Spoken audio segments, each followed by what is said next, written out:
నేనైతే ఇంక మైకిల్ జాక్సనే. అబ్బే! సినిమా ఎలా ఉంది అనే కన్నా టెన్షన్ తగ్గిందా అని మీరు అడిగితే నేను బాగా చెప్పగలుగుతాను. ఎందుకంటే మార్నింగ్ నుంచి తెలియని టెన్షన్. ఎందుకంటే దాదాపు 2 సంవత్సరాలు మా ప్రయత్నం ఈ సినిమా. దీనికి డైరెక్టర్ చాలా కష్టాలు పడ్డాడు ఈ సినిమాని తీసుకురావడానికి.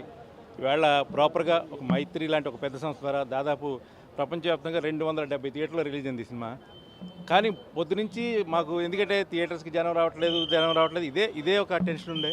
సరే, మొదటి షో అయితే పడిన తర్వాత ఆ సినిమాకు వచ్చిన మీడియా కానీ అలాగే ఆ వచ్చే సినిమా అభిమానులు కానీ వాళ్ళు ఖచ్చితంగా సాయంత్రానికి ఈ సినిమా గురించి గొప్పగా చెప్తారో లేదో అన్న భయంతో వచ్చాం. ఇంటర్వెల్లోనే అందరూ మనస్ఫూర్తిగా అభినందించారు. సెకండ్ హాఫ్ అవ్వగానే అందరూ అయితే హగ్గులు ఇచ్చారు. సినిమాని నెక్స్ట్ లెవెల్లో ఉందని చెప్పి ప్రతి ఒక్కరు ఇక్కడ మీడియా కానీ సినిమా చూడడానికి వచ్చిన వాళ్ళు అందరూ కూడా మెచ్చుకుంటుంటే చాలా చాలా హ్యాపీగా ఉంది.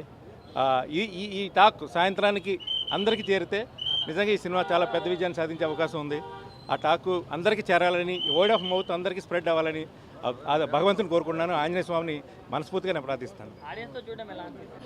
ఎప్పుడూ భయపడాల్సిన విషయం. ఎందుకంటే ప్రతిదీ కూలంకషంగా చూస్తారు. సినిమా మొత్తం ప్రతి పిన్ టు పిన్ చూస్తారు, చెక్ చేస్తారు.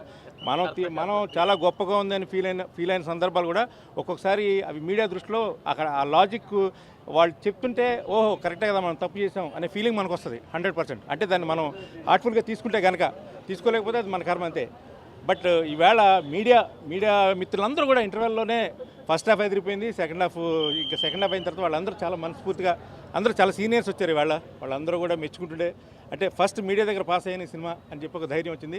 సాయంత్రానికి ప్రేక్షకుల మధ్యలో పాస్ అవ్వాలి, దానికోసం వెయిట్ చేస్తున్నాం. జై వీరాంజనేయ. ఏదేది ఈ ఊళ్ళో నాతో మాట్లాడడానికి జరుగుతారు, స్పీకర్ కోసం పంచాయతీ పెట్టకొచ్చా.